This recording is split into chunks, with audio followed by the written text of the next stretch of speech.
Zauzeti četvoronožni klečeći stav sa rukama oslonjenim na pod. Saviti glavu, bradu prema grudnom košu, izviti leđa prema gore i uvući karlicu prema unutra.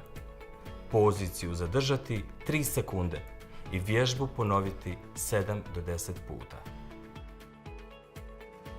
Tehnički, vježbu izvesti iz prethodnog početnog položaja, samo što glava, leđa i karlica pomjeraju se u suprotnim smjerovima.